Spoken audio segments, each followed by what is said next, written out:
Kokori ke ufa moa I he talfata pukuta pe kufa o atu pe me heni talangata e dea o whaikito mama o ka anta moa ke whakahoko atu mo proklama koia funga whanua alo au neongo ki I fofoloa mai talo e malo lo komi he tau kozi koe kamatai ni e wafe wanima ma ui whainga maarie o e palofesa ke ma foki mai o atu e tau proklama koia fofo proklama mai ni ai funga whanua alo au ki he tauni te aku atu ai e tatai lerei mo e tatai lot mawhana ke tiki mo tolu ko tobe kainga ko mo lava ke mo kau mai mo ki maua I he hoan I he kamata ko e tau proklama pepe he foki ke tiki mo tolu te mo toki mamata mai tau proklama ko atu e tatai lerei mo e tatai loto fia ke tiki mo tolu whampe ku ongo lerei atu e tau proklama ke tiki mo tolu ka pau o ku whainga palapalema te ke ongo atu ki ati koe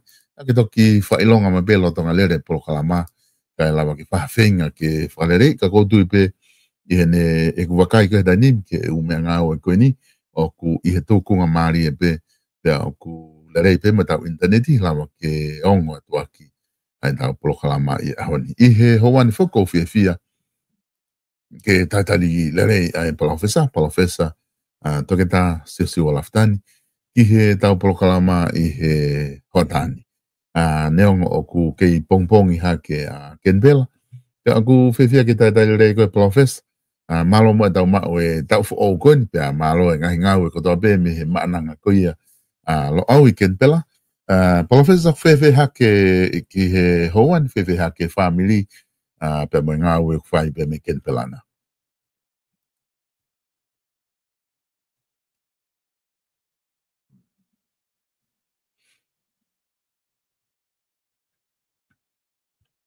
professor Gongo atu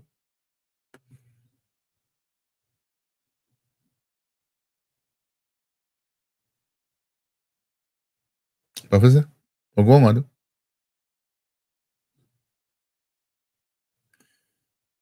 ko ilo pe kainga ku tui mahalo o ku te ke fu connect lere ia tu ki he professor professor laftani ko ka te ke ongo ai fatala no atu ke failonga mai pe ke lava ke fai hava kai ke ai ke ki mo ke anga ki fai maria ke lava o ngau lere mai interneti pe me kenpel bla pe ke fa hokat ke mo dol ko weekend ni foka wike ulakia o February ko weekend o ku fa kamata e tau proklama ai ko wike to no pene ko mata e tau proklama ai ku ma kamata tu e ahoni pe mo to funga fonu alo au ko pongpongi ko e fa fango sai one I he time ta tau pe time ta o ta ko no selani pe e toki wakai ai mandina toki pe ku ke fema o he fatfonua fo o haki wike ke malo lo ai e minista ke ne potunga we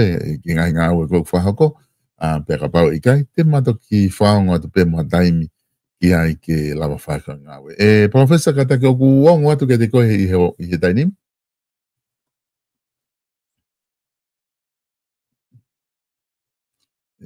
ko tui pe mahalo oku te ki ai ke uongo fe ke professor ko tu ko interneti ta ki cheki yang ho interneti professor ko nga ke lava ke fanong le mai ko so hi fo pe ki kamata nga u pe ai kala fika te ke fu ke lo ipe ko ongo atu ke te ko pe kai professor malo le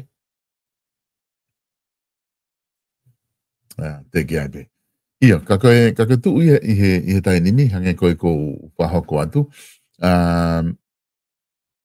ai o ku kundu goni e kamata e tau upolo kalama ta do he weekend na e fai pe whakau kau ki tau ki toloi a ka hui ke ta ka lawa ke ka tau tok foki mai ka ko ngā ku toko lahe pito ki mau tolo ka ko utu ku mau mooni pe ka utai mia nia ku lahe ngai mea ku hoko pia o ku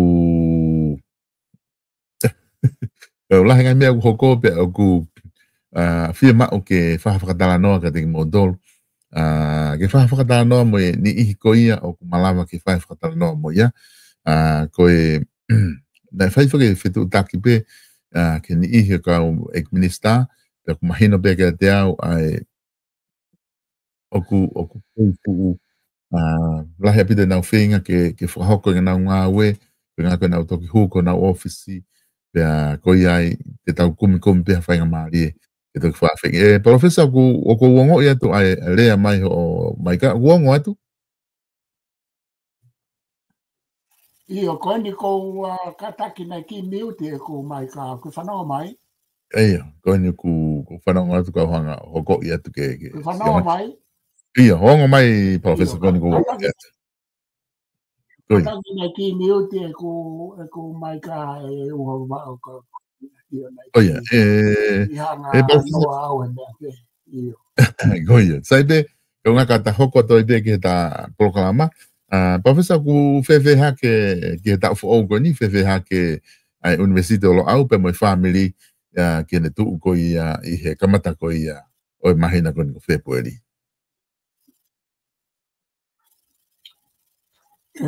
Ua wawarai tau whawhikai ko tō pe i he tau wausia mai ai mahina noua kamataanga i tau ni. Pea oko lelei pe pe ke alusane, pe moi family, pe moi whaifatungia ai lo au oku whahauka atu me he ni. Ko i situa mai me he tau koni ko tau situa me ai, pe mono ngahi whatungia. Mo me ngahi haa pe o mo ui ka kou whawhikai oku mo ulelei pe ke alusane me family. Pea oku hoko atu pe ai whaifatongia pe mo ngahi whatongia ki he whonua pea mo lo au. Te pio ke lo au o whaikai whamamafa i ngā au e koe ni, Koe. Te whabo ke atu hoko.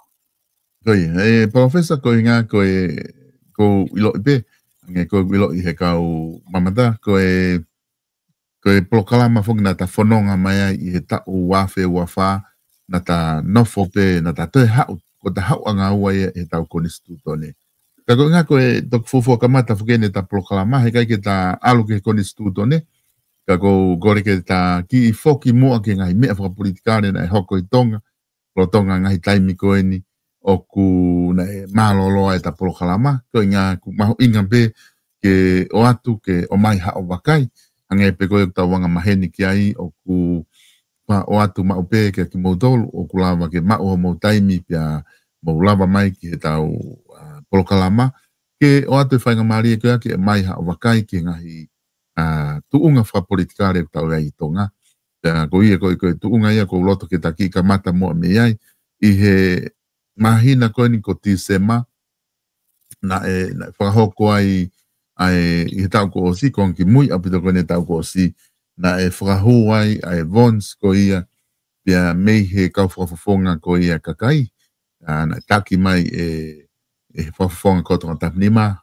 to ta e sake eke pia mo e kau whakafonga mo ni he kau no pere mo na whahoko ai Vons ko ni pia iku whakafisi ai ekpare mia ki mua ko ia ke lau ko Vons na e kok whehu ia do akate koe na e ai ha o amanaki o tonga lere tau ngahi prokalama e tau ko o si e au ki hatu unga pehe pe na e hoko whakafoki whae fo i mea koe ni Professor. Iyo, koe kona mōdia na e uho e wapau koe na e tae amane kina. Koe. Ka koe mea koe na e hoko koe toihanga koe ka mako whai e fo i ai fu i whakailo, koe o no i whakailo eke. A vote of no confidence. Koe. A vote of no confidence. Koe nau toihanga koe, o mai koe fo mea ai fu i vote koe ia ki ai whahaloto. Tu oua. Koe no toi ai tu oua na e whakailonga whehu i le waianga be e ku wakai. Aia koe ko pehe pe akuia. O ku fu whakamato ato au pito me ani pia ku fu serious toi hanga he au kama o mai o whai e foi whahaloto. Pia kai ngaka ai ka nana omi mo na upoi me fitu. Na kei sio le nau upoi me fitu ka ko me mahino ka te au kono to o mai tu o ua koe ke fai whaalo to ke whakailo koe ai paremia o mawhatuki tuki ko ia ki kautama ki ke toke ta ai sake e ke te moe toinga ai whainga na pōpō ke ai. Ka koe whoiola koe na e hoko, koe ola koe na e hoko, ko tui nei kai ke fu amanaki hataha te tawa o ki ai. Ka ko tui ko kinau tolu pe i loto na nau o sihanga o mea i e paremia malolo, koe ange ko kau whawhonga o kinau pere. Ma ko tui na i ai pe moe ongo, pea moa ilo ki ai sake moe ne tini. He kunau kei tangata ko toa kunau ongo i pa nau ilo e anga ngā unu holo e mea i he nau tau kei whakawhare area. Pea nā aku mamata au ki fo i o wau ko e ni kai. Na whakawhaka pene maari e nau tālanga, nau tōru e kaimina nau hawai ki whakawhisa e pare nia maari a wite u tālanga. Ka koe mea nei mahino mai, na e osi mea e pare mea malolo e hange e ulungia. Ya, nei asma ewa i ene tala noa, ne hanga ia ave a ene tohi whakawhisi ki ene awhio, mahana ave a taha pe ua ki mua. O whakatatau ke ene whamatala koe ana ke kau whaiongo. Na keke tō whaha atu pehe se a o ku whakawhisi. Whakatatau ke whamatala a hua ka merikuna ne si ave e ia a ene tohi whakawhisi ke ene awhio. Ai a koe ta amanekena, ta wa o ki ai, ka kohono mo ni na e lahi au pito pe ai ngahi nena e hoko, ma ngahi issue na e hoko, na e whai ai lau lea lahi a whare area, mo hono whieri e kau tama, pia mo e tau tālanga, mo e tau longoa ai, pia me he anga whai ai kabineti ki mua mai pare meu ka whaapapa ki ai ka koe mea koe nei iai pe a e ongo mo i whaahinga momofi e iai mea e hoko kau kai ke tau ilo pa koe haa mea na e hoko ka kei koko ki awe pe ia e ua wala koe hange koe ko ke whamatala koe na mea e kare mea malolo na e ave e ne tohi whawhisi ka ihe kakai he nau wakai ki ai na e ki mua koe ke whai koe hono lau koe tohi koe he bonds na e wha na mea rewa e kare mea whai ne whawhisi i whare area o mea i koe he kakai ka ke Profesa koe konga ni ku mahina tu ku ngai ki ai whawhisi e kare mea pea reo rewa ai pure anga ko ia hoko atu. Koe konga ni na e mahino koe, na kai fo ke whaha pāloti, na e whawhisi pe pare mea na e whaha pāloti. Ka i he taimi koe na e whaia koe whiri koe pare mea fo au. Na e mahino tuu whakataha ai kau no pere, pea moe ni ihi koe ni kau whakafofonga na nau whahu koe bonds, na nau tuu whakataha mau nau fo i whika koe taha ono. Taha ono ki he ekparemia ko lolo tongani ka e walu pe i he tokotaha ko kantitete tahana na vepa ko ke na hoko ko ekparemia he os ko whakawhisi pe whai ko ai vepa ke ekparemia ko tu ko ia na tu whakataha ai ho ki no pere i he tawhaaki ko ia whai ko voti ko ia ekparemia rewa tokotaha ko ni ko ngani ko wakai ki ai fe ho wakai ki tu kunga fa politikare ko ni tau fononga mai ai. A o magan ke fili ko o e kau minista ko tok fua a kabineti eni o ku ikai ke ai ha igno pere ia na iloto fare area e kau ai. Tuku ke hepe e tama princess kalaunina e fili mei tua. Ko toinga ko toa ho igno pere na ke nau asio nau hingoa i he kau minista ko ni kabinet for all. O ku fefe anga ho wakai ke tu kunga fa politikare ko ia e tau fononga mai tau e tau liwe wafe ho fulu. Maria o pito. E ua wa, Koe. Ko mea koe ni o ku hoko ko ia, ko mea lai whauriuri. Koe. Ko mea lai whauriuri aia pe aku o ku aia ngahi mea ia ai o ku wheto kaki, o ku ikai ke furoko whaha ilo ki ai. Koe. Koe. Koe, mateu koe kia ha mea pehe ia rao me ko nistu tone ke ua kauha no pe. Koe.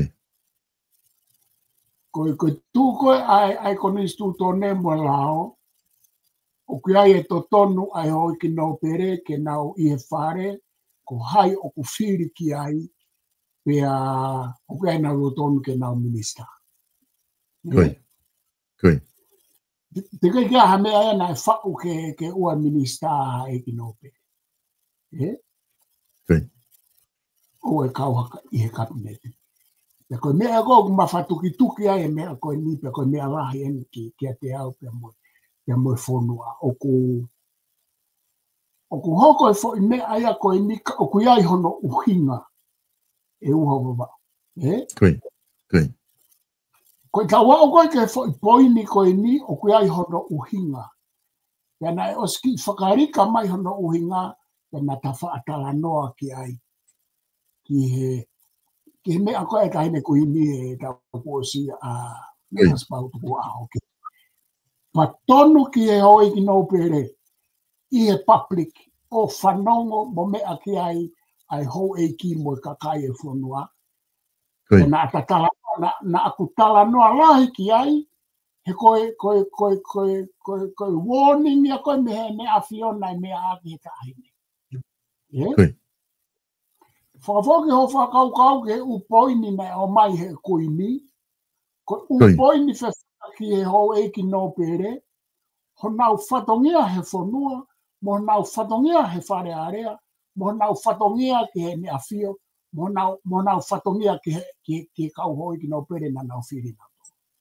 Koe. Koe.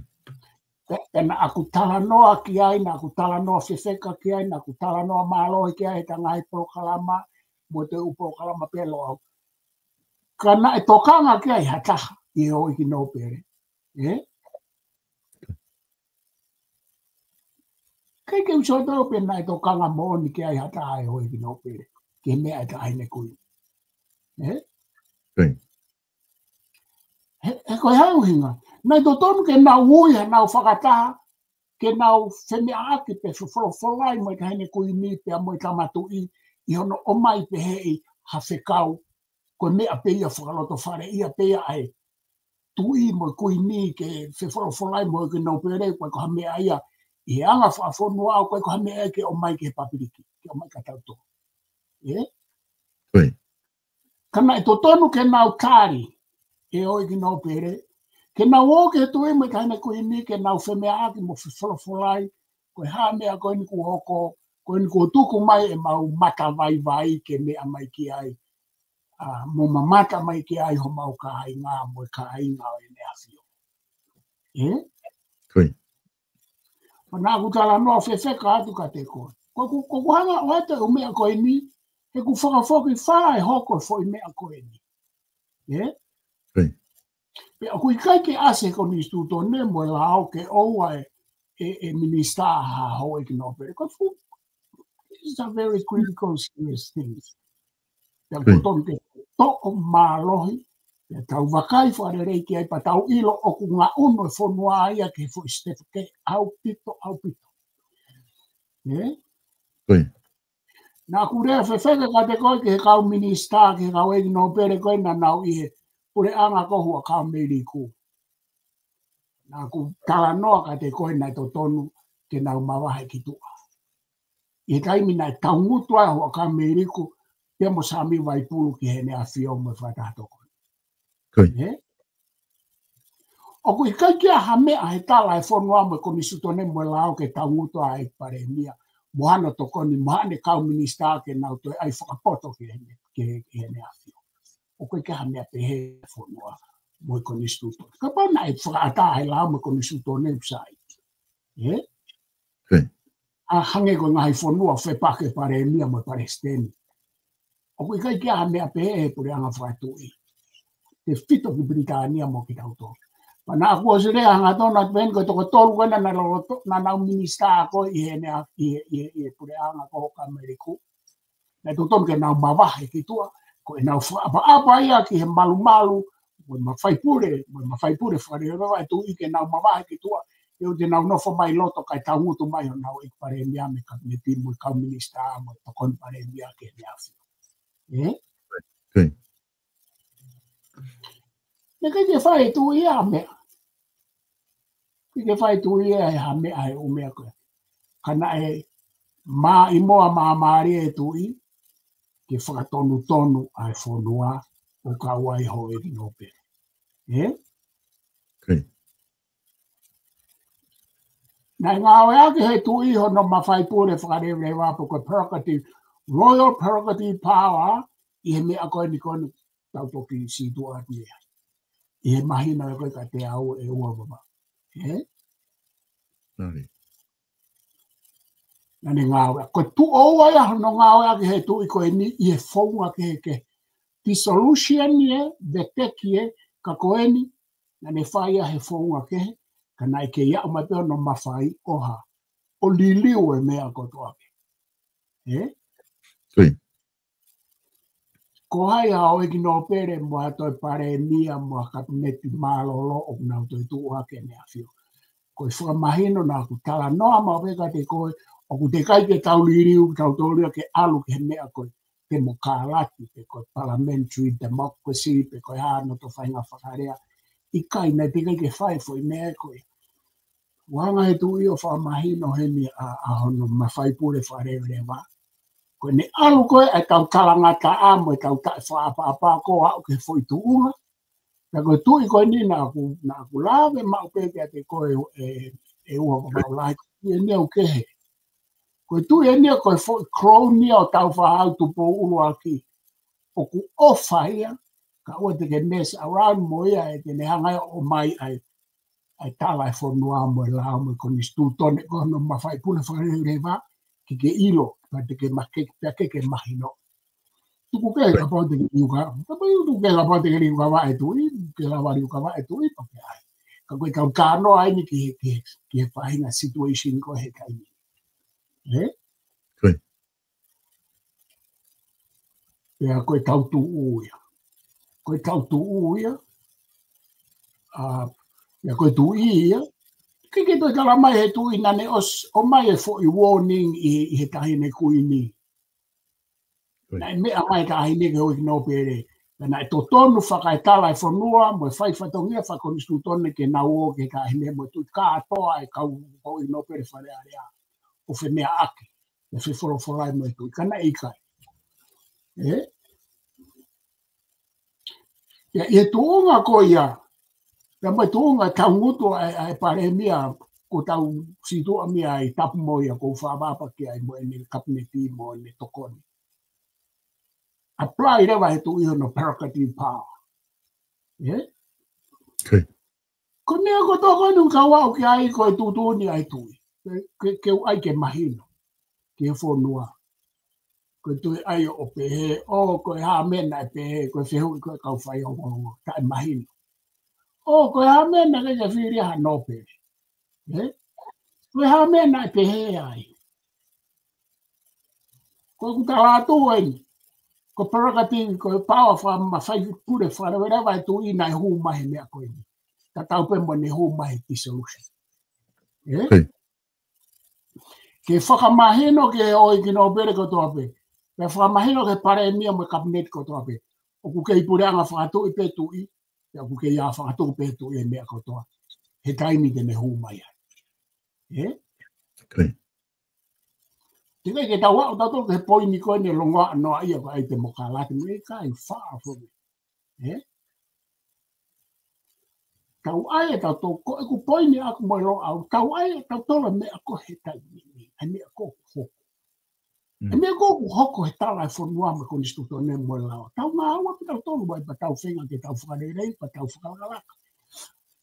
Me kono kua au ke e pare mia koe ni uku mai ai pa mono pure anga. Nau sio nau toria ke he māma koe tā nolo, Nau mare na toria o mahino I he wanga whatoka ngai. Haurewa I pare mia ko nia toko tae sa keke, mo ene kabineti. Pe fui kai o hawhatongia lai nau tau nau ho mai foi kaini whai ngā taa koe fua hoka mea koe kaini nau tau e tā koe hae nau mea lau. Ka upu nau loto lai. Ta ko whia ho egi nau pere. O ko whia mau e hau ke nau pere, ke nau whakatonu nau tolu, koe foi a koe ni ua kena e tu ika ki nau tolu. Ke toi talamai he tu ia ke toi o ato whakataha ke talamai he kai ke moukau I he kapineti. Tuto onde a koe ai perakati pao he tu ia kai ke toi ai ke toi whaongongo ia ke taha. Ta tau pe koe hoi ki no pere pe koe pare mia, pe koe kapineti, pe koe fukakai e whonua. Koe mawhai pure nai oange ko nistu tone mo oange he tau whaka limi toto ke tu I oku iai. Pe koe ne pehepe tau Nei oange ai form 7 ko ari ho na aluange u form 7 ni whaka wiki. Na ange lo au ko na ngo fai ke e au he u ka venga ke ke. Na alange ateri, alange ko sefili, alange ari hona. Ya oange ai form 7 ari hona. Nen ke ta fitu ta ba. Ko nau eke mare ka te au. Ko ha ko ita fitu ko o sia no vete ke tu I pure ana ko samara ke sport. Na o ege me ka te au ho ba o he form 7. Ha o ba ke tu I ko ni ha ba ka ke kamatu I ko ni. Po ono. Ko ina fo ke ne ko am na lere u po karama ke feinga ke fo mama mo. Vai ke kakai ai uma fai pure ko tu I fa rebe. Ke ko ke mai no ia ke fo noa. Ke mahino ke kaulo ya apa ke mahino ke to la ke kau pare mia ko ni he tau fono mai ke ni ma fai pure fa de tau ki no fo pe o sio ke foi mea ko nai hoko ko konga si ia ma fai pure fa de vai tu I kai ke kau foki mai ke ta no ma fa na ko pa karanga na to ko ta matui ko ni o hoko ia ke tu I u ai mua anga fa tapu po ba ba Waki, mo ne eiki ko tau whao tu pofa. Ka langare, mo whanonga ka anō ke fu o tua I ulope, ka wai ki ni ko thoa na hema. Ko tu ia ko ni. Ko ne ka mai, ko ne eiki ko thoa na hema, na ne fu ha mala tu pofa, ka ne ke ne ta e ne fu ha mala. Ko tu ko ni e foi tisau ko ne ta I whika uaki ia ha mala. Ko ke nage ke tai. Ta tau pe mo tu po uaki. Na e ofa ka nane ta e ha mala I kai nu whima oai ke tai. Na kono toi ka I tu oua ne ha mala e thoa na hema e mia ko kutara no atu.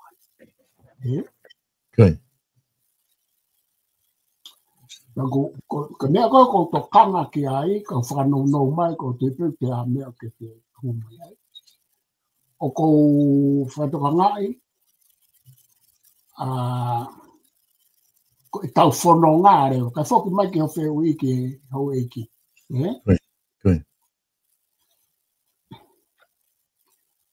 Ka mea pe ko whiala vet ki ai, ko pau ke talango fua ai ho eiki no pere, whilau a kia. Na ko pau whika ua, ko pau ke whai e nau whakama au ke tonu au pito he nau whai whatongia koe ni mei tua koe ni me he kapineti.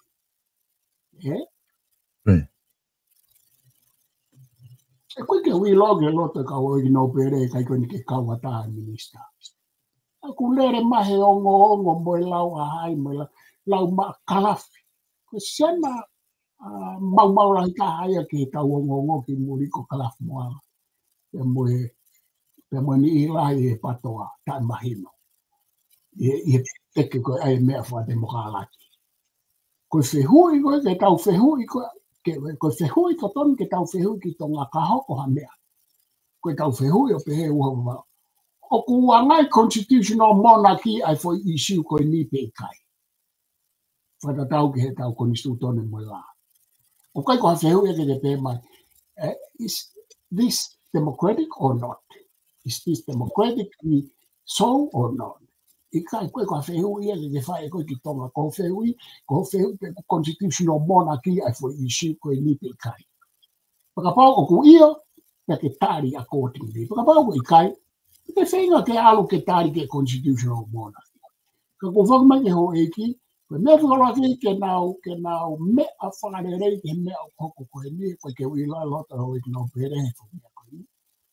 Ya koe whika wā ke tonu e nau whakamau I whare area. Ya ko ta hawai e uhe wabau ke ka whakafoke. Ta whoki mai ai ke foi pāloti koe ne whai I whalaiti. Koi.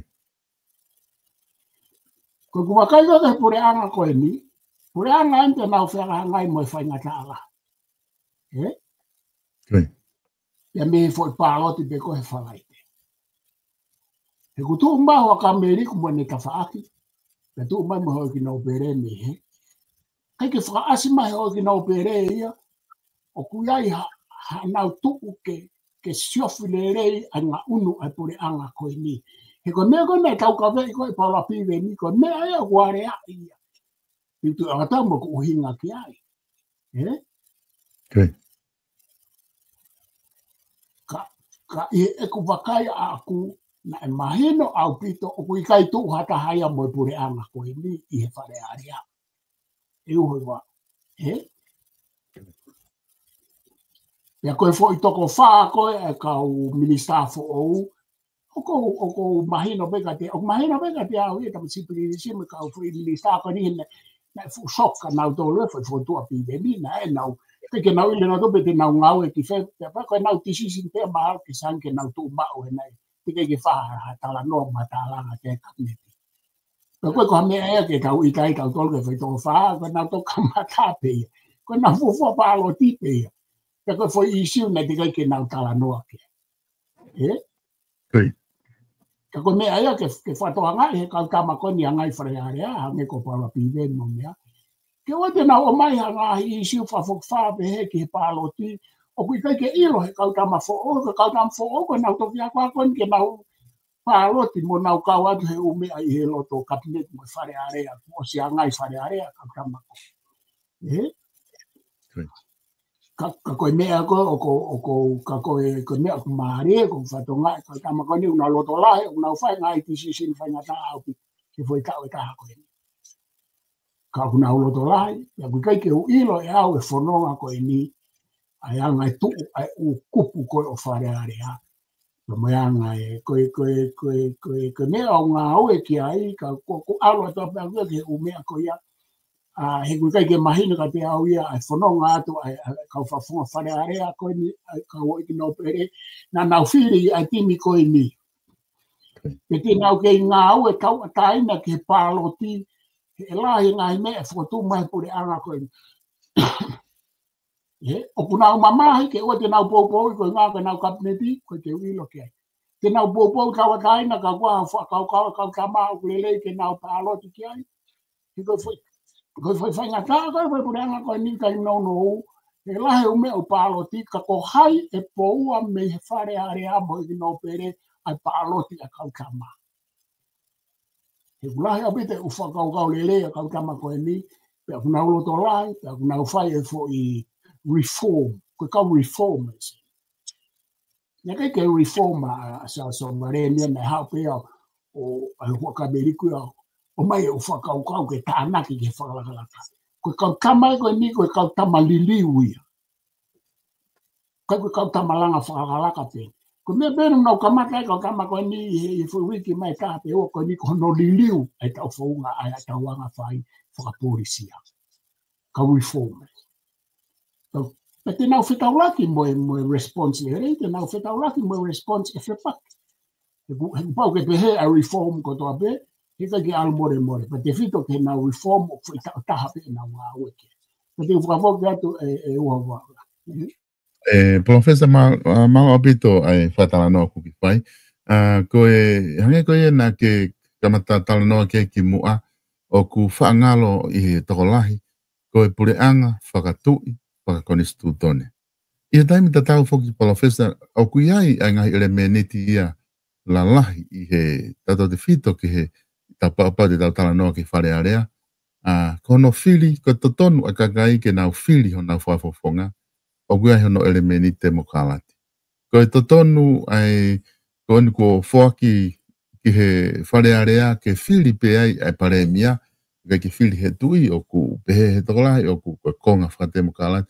Ka neonga pa ko ha lahi na te whatala noa foki ta analyze ai konistuto ne o ku lahi apito a koe ngahi te whito i whakaukau hanko na malu i e koloa e kakai mo e nau mo ui mo ha i e konistuto ne na e whao me ngahi e whakaukau ko ia o kuia i hono elemenit whate mukalati. Ka kono mo ni whukange ko tala noa oku tau whaamawe ta tolu ki he tai mea koku hoko. Koe mea koe ni o ku whate mukalati pe i kai. Ka kake tau eke e whehu i totonu, koe mea koe ni o ku whaka konistu tone pureanga whakatu i pe i kai. E koe ngā he tau kei lere pe i he fo i whakaukau ko ia i he pureanga whakatu i ko ia. Koe ku eke atu ka koe, o ku i wherewa, o ku lahi taha e ngahi tokoni o ku whai ki tonga, o ku whai atu e ngahi whanua temo kālanti. Oku iai ha mau e tau pehe, koe pureanga whakatu i whakakonistu tone eni, ka kai ke tau pehe, koe pureanga whakatemo kālati. Whakatu i whakakonistu tone pea temo kālati a tongani. O kwaha ne mau ki he ngahi pureanga whakatemo kālati, hanga ko Nusila, Australia, poko whe, o kunau tokoni whapaanga ke tau budget mo ngahi mea pehe, pe o kunau osmahi no e pe nā dore tuunga tau iai, o ku kai ke o nau tokoni e nā dore koe ngā koe whakatemo kālati, ka koe nau tokoni, ko taha ene ngahi whanua pureanga whatu i whaka konistu tone. Ka koku eke ia kui whē ngahi whanua, o kui whē lewa he tu ko he taini mi, o kui whē lewa ngahi whanua ko ni ngari wesia, whainga mea ai pe ikai. Ia koe konga urua ki koe, konga wako whē lawe ki ai, ne keke whaari riu ia ki he te mokalati. Oi, okay. Koe whakarea aia o ku whakatu tāma ki koe democratic reform. Koe anga koe ku wakai a kuia ki he mea to tonu koe nei hoko i tonga. Ko hono whakaawa mai ai ngā hikonga whakatemokalati o ku nofo e konistu tone ke toi whai hano mono kapi. O kai koe lima he poini A koe constitutional monarchy ki he poini B koe democracy pe koe republic. I kai. Ne ke whahariri upe hea. Ka koe uhinga koe fie mau koe ai kau teke whatemokalati ki kailanga ki o ku tau democratic reform. Ka ke whatonga e ku poini e uarumau. Koe ngahi ere meniti koe ai kau whawfonga ka kai ke whakatokolahi hono nampa. Kai tu umao e ho eki. Na e osi ihe konistu tone ai ngahi ere meniti ko ia, na e osi ai ngahi vahe ko ia me kamatanga me tupo waki. Koe tari ki ai iyo. Koe whakatokolahi pe numbers. Kau kai ke talamai he whakatokolahi o whika ai ai toko taha whitu ia ku tau te mokalati ai. Koe ku poini ia. He koe oska atoa fufoi saupulu koe mo konga whakanā whala koe hua awhengo fulu o ku tau ke constitutional monarchy pe. Koe kuhi ngai. Sai tuhui maha taha i he lao mo konistuto nepe ko te foi mea u asiai foi rea te mokalati. Na ilo o vipe hau e ki mo i kamatu i ko sas tupo ni ma ki foi poini koe ne ko ka no atu. Hena kai ke ne whaata ke whaase fo i rea e konistu tone mo lao. He ku os iai pe hono u ere meniti e nai me tupo uwaki, koe kau hanga pe o, koe separation of powers. O ku si ai pe na ai e tau whaau, whamau anga. Whare area, mono sea, kapineti mo pare mia mo e tu. O si ai ka atoa umea koe. Koe toi pe ke unu hake umea e taha, ke toi whakapotu tatau iang, whakapalanisi. Ka koe mea whoko koe tau pehe. Ko mea kotoa pea ku ai ke palanis ko whatemokalati. Ko mea kotoa pea ku ai ke takau whatemokalati. O kuta honga katoro, o ai whaerea whatemokalati o kofu ia ke mea kotoa pea. Ka ko mea ko ke ai ke palanisi. Ka pau tau ai ha mea ke palanisi. Ia whahinga mea, ia whahinga malaa he mo ui. I kai ke pehatu koe ki hitoko taha koe amo ni ngā ui whapalanisi o whakatemokalati. Ki lawa pe ko ai atu ki ai. Ka ko whumea ke hea pita democratic system ia me whakapalanisi a mea. Ko ai ke mo ui tatau. O kui kai ko ha foi mea pe ia ai temokalati. O ku ai mo ui tatau atu ai religion, ai lotu koe pure anga whakatu, pure anga whatiki tatau, nau tala mai, nau te ai temo nau tō. Ka ko uhinga pe he, ko inga ko tauhanga nusi mo whai fio e umea, o ku aura toi pe ia, ko uhinga ko tau fio mau democracy, ke tau temokalati. Sai ui ka atoa, ko ke toha mea no ia ke temokalati, he tau au tai. Pe ko tau kai mahino angea. Kai mahino angea he koe umea eo koe ke toton ke ai gehi wa temokalati. Kai ke, ka koe ku poini, nege ke whare iri temokalati. Koe li liu, i hono kapi ke unu mai o mea ke toe whakawhalahi aluat ke tō tahafitu. He kai ke ui e koe for increase he number ko ia o ku democratic. Kai ore wa ko democratic system ni. Ia kui kai ke democratic tau system. He koe au whangatuku. Ko tā prokalama koe ni he ko nistutone. Fo i kupu ko nistutone ko tā pena aku tala atu ka te koe.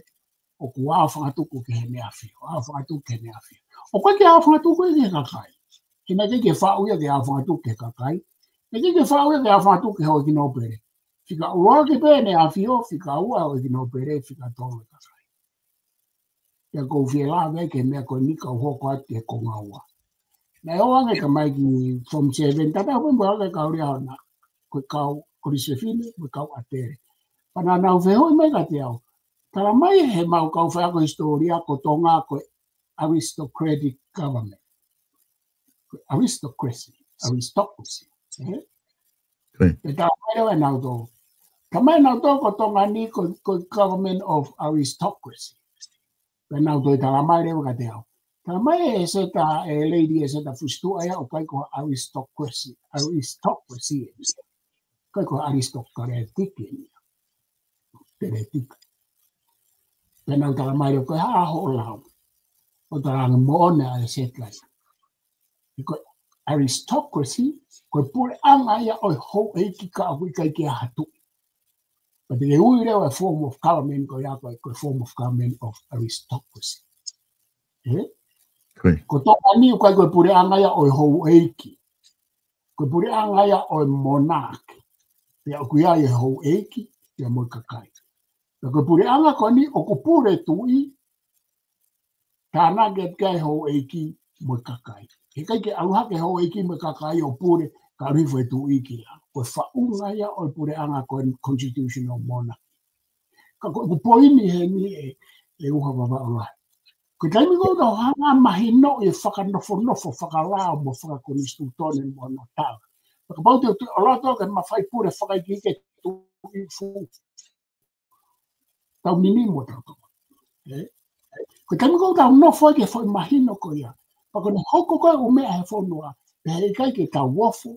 Ke tau ilope o pehe. Ko inga he o pehe. Sai kau whoki mai ke. Ko si ilope he o whonua mūria ko e ni ko e whonua whatu e toka. A koe ke tau toka ngā tau. E talu me tau hatu e whia ke ai ke tau please ha whonua. Ko whonua wako tonga, teka ke tau please e tau ha whonua, i e tuku au mai o tau historia o au ke au. Ka pau pe, he kai ke whai mai whonua koe, pe tau ala tau toke whonua koe, ka pai ke whai mai whonua koe.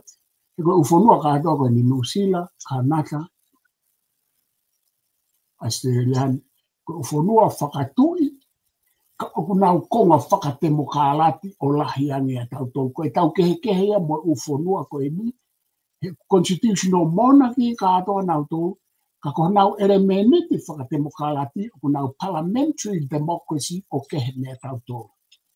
O ku te eki ke tau aru tau tō ki constitutional monarchy, o ku heke heka e u whonua koe ni, ka kua pau ke tau whakatoka ngā ia e oho moi wawau, ko inga ko talanga mo tala no fa palikare mo tau fa uhinga ke tonu e tau fa uhinga fa tau ki fa unga mo ke to ianga o fa unga o politiki sosiale mo ha fu fo no fa vo ke atu Professor Malo Pito mahino Pito ai fatalano ke fai ke taha ai uhinga o ku manavasi ai ai kakai ni ihe pureanga ko talano a kotonga pe ko ngai fonua pureanga fatu I ko inga ko no pehe ko ne mare e si ipe ai pure to taha atu I o dictatorship le o alure vai fa malo ko inga ko ne to taha ka ku hinga ia o ku fa ngau e aki he kau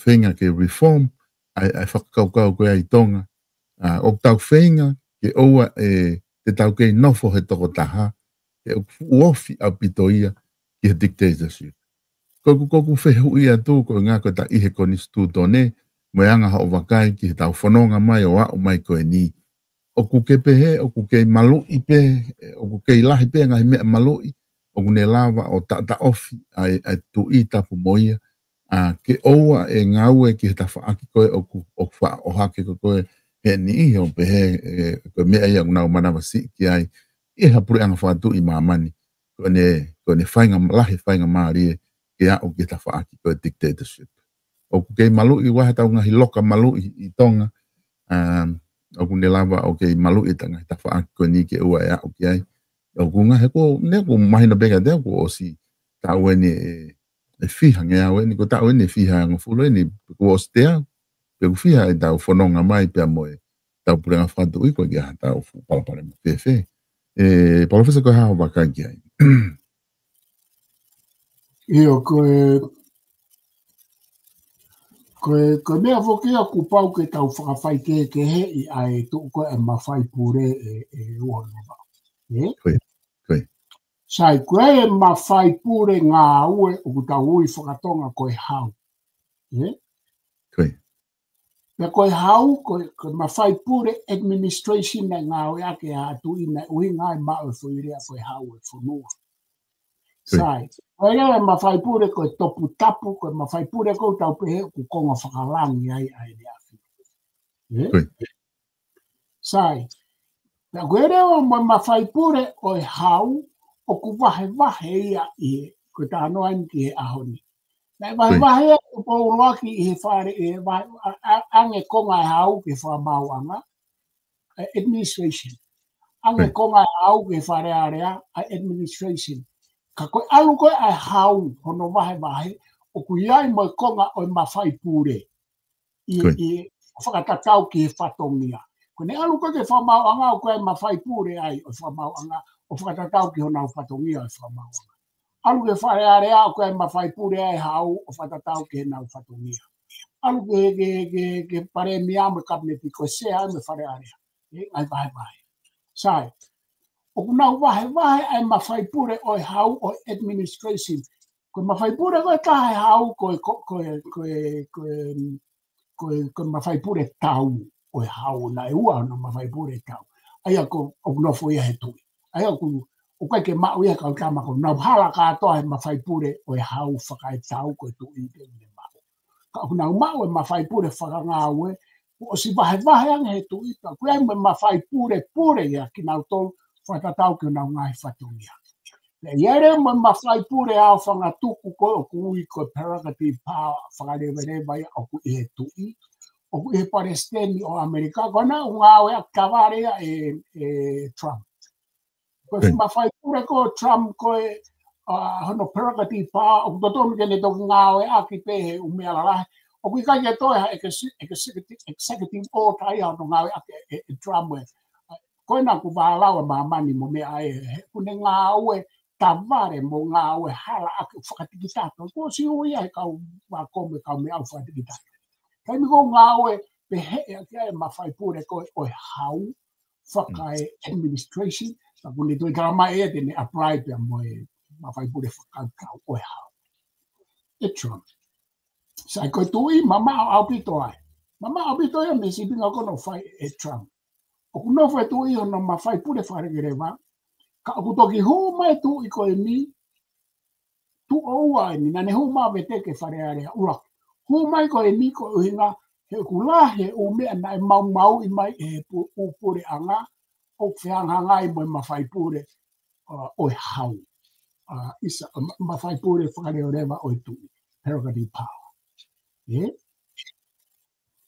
ko kai mi ko au hanga yo arasi ko ke ka no mai tu i he ma fai pure fa mau anga he na u hopo mo ha ko ke ka no mai se fare ara ko ke ka no mai kapneti pe mo e pare mia he na fare na fatonia ko kai mi pe ko na ya la to ke foreign affairs ala to ke u me ko ku he malu e tu i ala tu ke a mi ke ma fai pure ko o hau fai kau o pau ke ngau e o automatic pe ngau e tu i response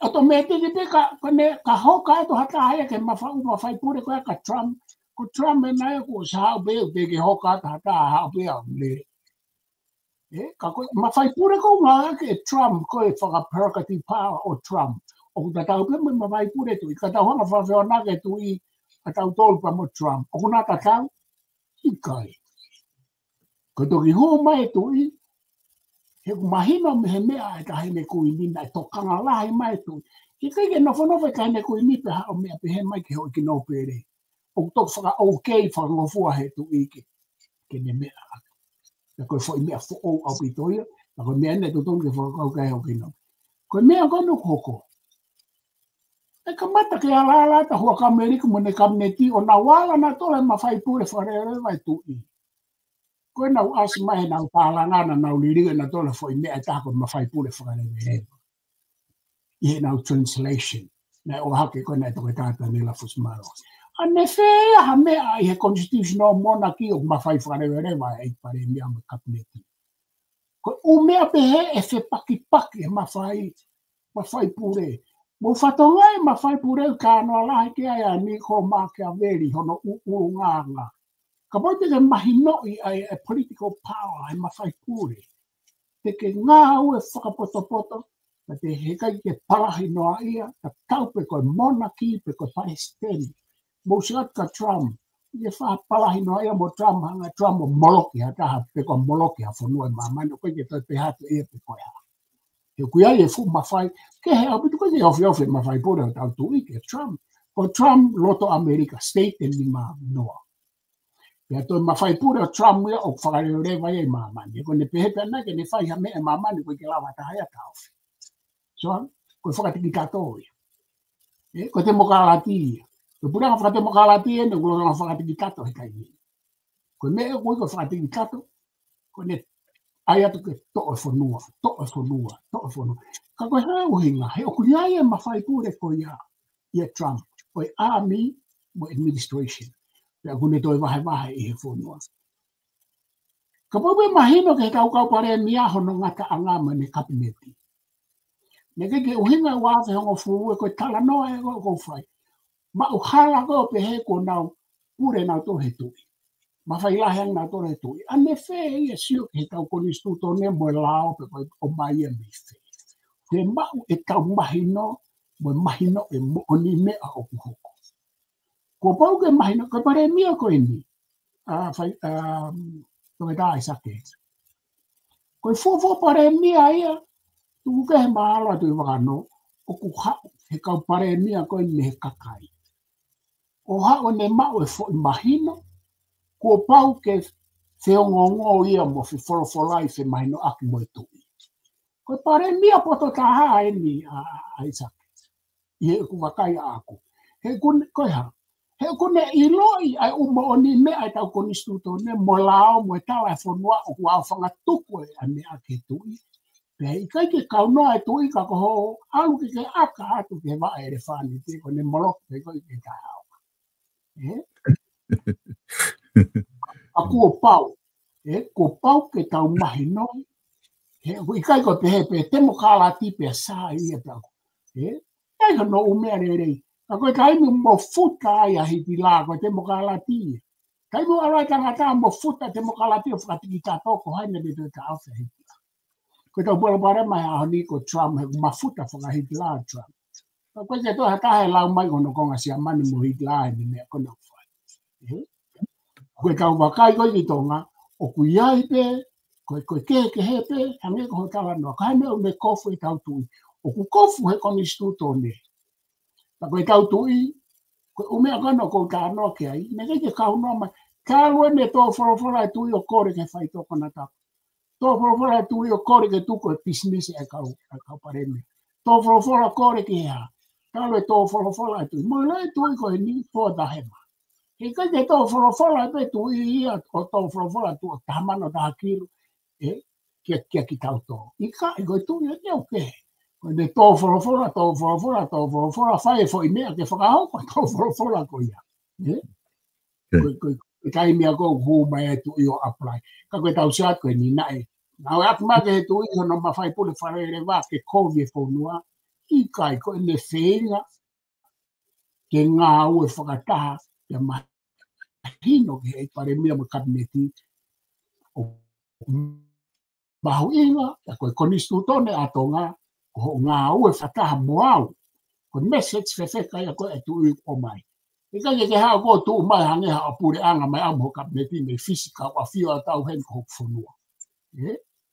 Ka ko pau ka ko fanga ta e uhe baba. He ko kai mi ko tala no ape hen ai. Ko si alu fo ke tau ata mai ta to me ka te mokala ti o ai fu se hu ko te fu fa te mokala ti tala no ape kai. Ko se hu hala ko ya. Ko kai mi ko no foi a se ria ni ko se hu ia te fai ha me au koko hen. Kia te au mo lo au, mo ku kau ki hame a whakapublican o kou whehu i te ku whakademokalati kai. He ko inga o fit i nia ki hen. Ko i tonga, o ku kala noa i tonga pau whehu i te o ku whaka constitutional monarchy pe i kai. A issue ko i ni kai lava ke uwe teki te ofi te tonu. Whakawoki a te o. Malapito, Professor, ko watu mo ki whehu i koe ni, me he taha koe ni e kau nihi unau lotoni, ne kore mai ke o atu mai ki ni ke ki wakai ki ai, ka taki i sio moa ki he kau minista ke ta whakaosi ki ai. Koe whehui koe ni o mai he toko taha koe ni, Alfredi.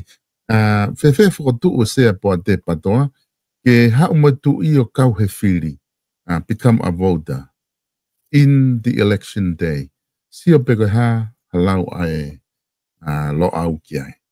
Ko ti mahal koe whakau koe ni, koe wheu koe no mai Alfredi, koe taha ia whamatala whai e sea koe ia o e patoa, ne pehe koe nau whakaamu ia, i he lelei taha ke whiri kotoa. Whiri a whale area, kau no pere whiri he kakai, pakaka whakafofonga tu i whiri e pe, o kau e pe pa ani koku o mai koe Alfredi ai wheu koe. Ni koe e kore mai koe hae wakai a lo au ki ai, ki tuunga koe ia. Ia ko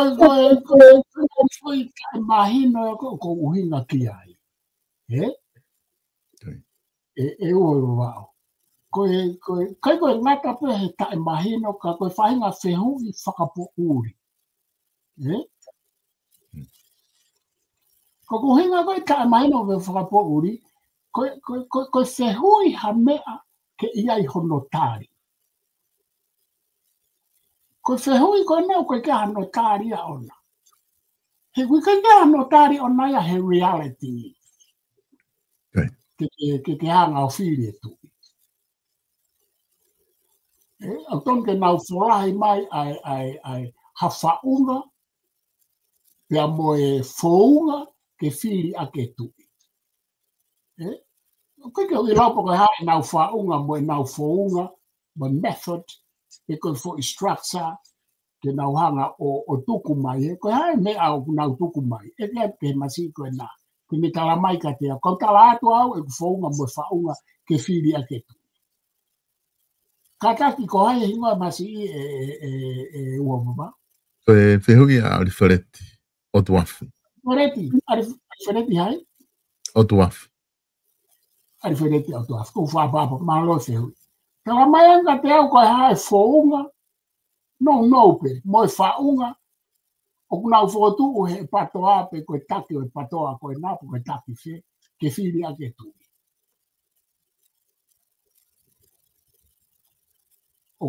Kora ke ne o mai tari ka o ata ku tari a aku. Mahalo ko professor mahalo ko uhinga ko uhinga ke fili hatui. Ako mako ne uhinga ke time ko fai ko vote. Ke bango algo ka kai vote ko ke ka fa fa fale area. Even ka kau matui he ha o ki he line alo vote. Ki he kau ki he ufili ko ia. Ke kau matui he me ko ia. O ke al matui o kau he vote. Kau he vote. Become a voter. Ko di mako uhinga. Ko ne uhinga pe. Porque se eu toco para pare mai calcula ai o me fa con istituto ne fo che o me ta fe tu che wa fi ma tu a riferiti un now ko tau ai e tau che tu e constitutional monarchy o che ai un now ai o che kai to ai a che ata ko tu ipe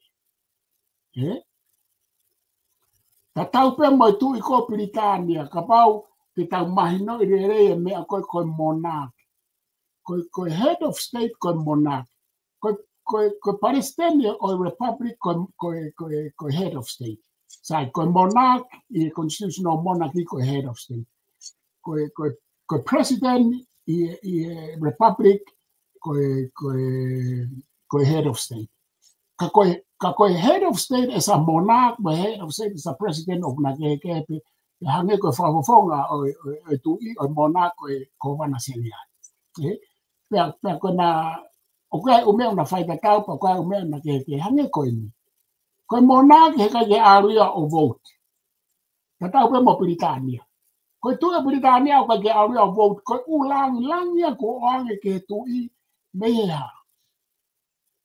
e kuna na ne fai mo ne fanga ko i he tau ringi toto tu ofia o ko me e o fa o pe tonga ko me o fa o historia ka pau na e kuna ho kui pe ko ku kui mo ne kau pe o ku automatic pe ai va fa la yone o ma fai pure ko ya ngai e foi mama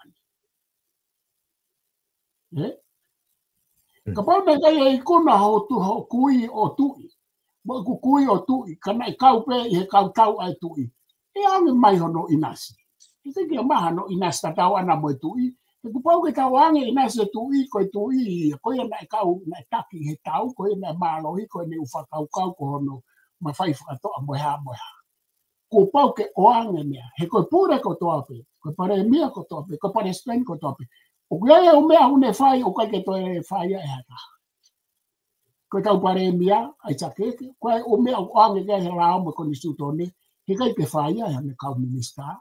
Ko ulang ko nga mo ya tanga ko fai fe kau o ku ulang ai o fai ka ke te ko te fai fe kau ki ha fai ho mea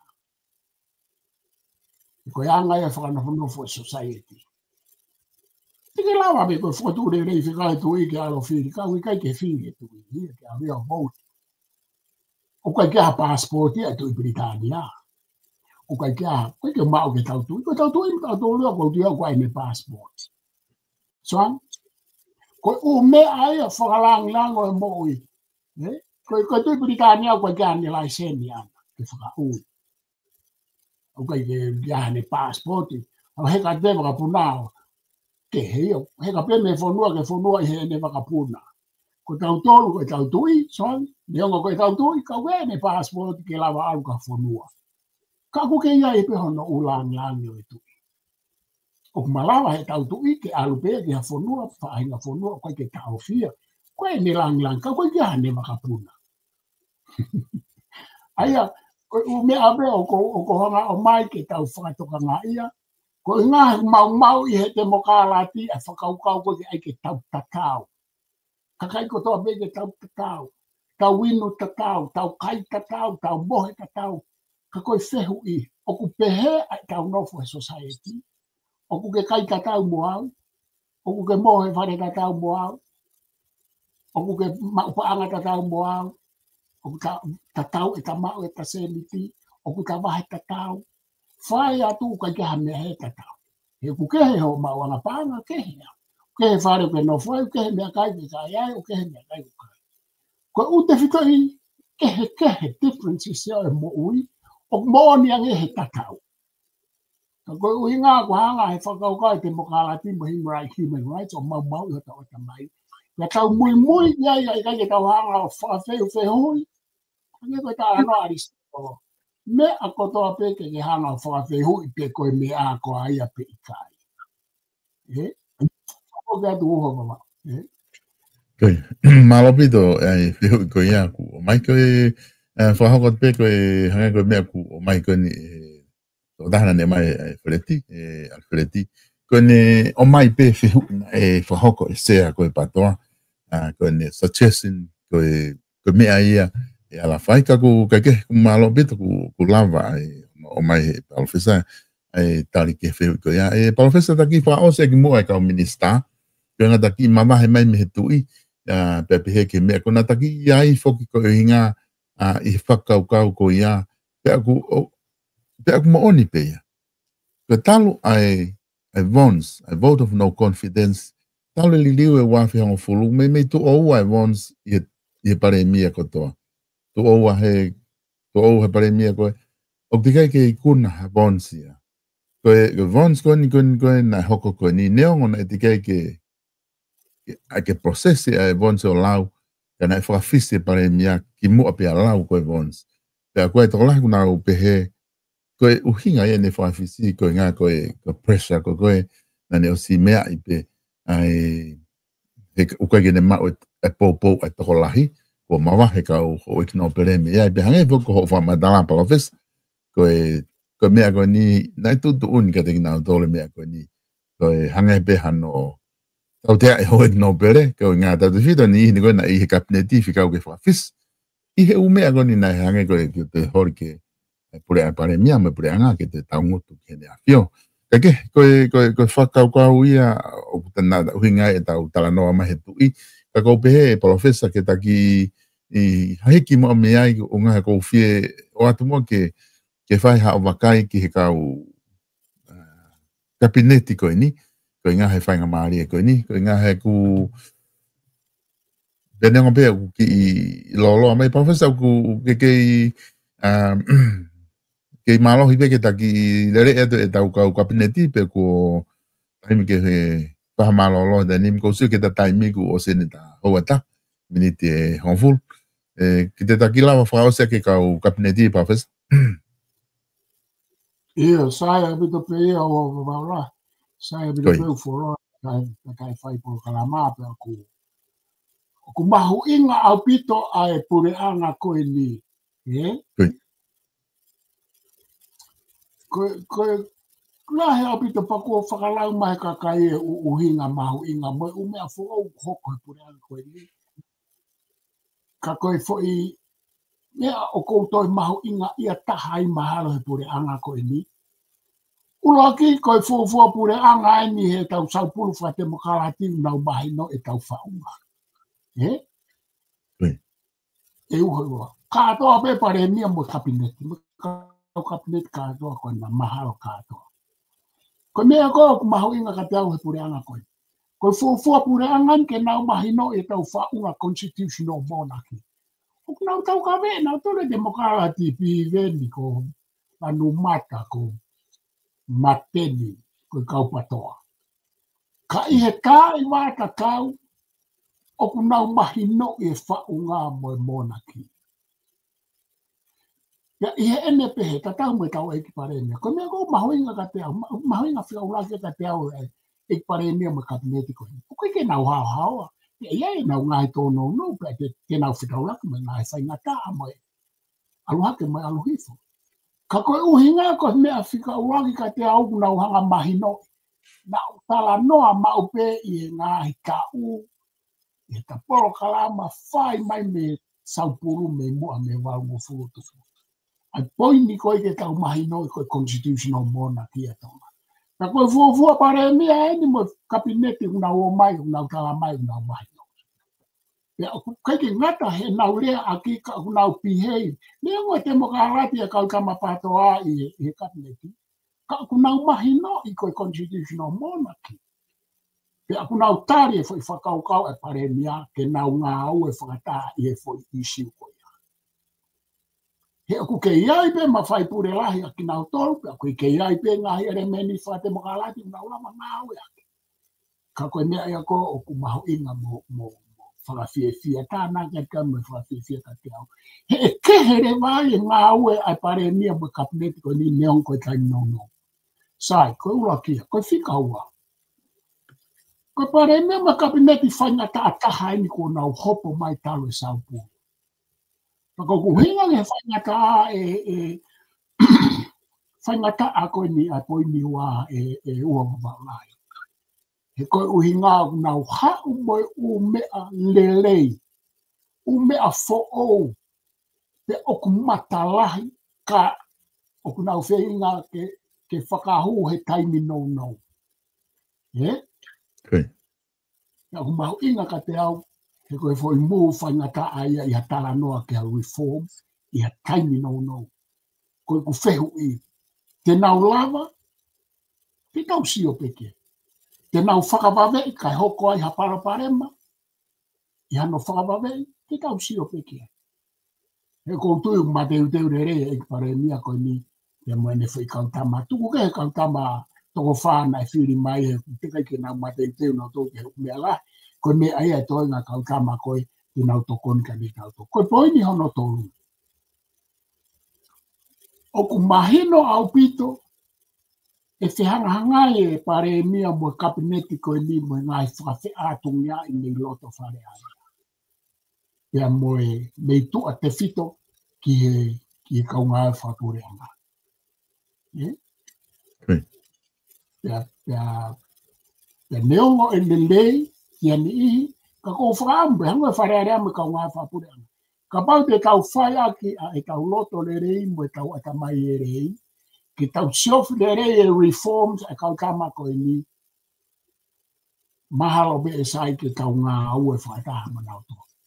Ka oku complete, o koe ke whaingo fua e mea ea koe ni e solo e ku hu mai kau kama e fui kain whainga tā, o ku nau taofi kiki, taofi tu umau, ai pure anga mo e nau proseki mo e nau ngā au e pia koe fui transition ko ia.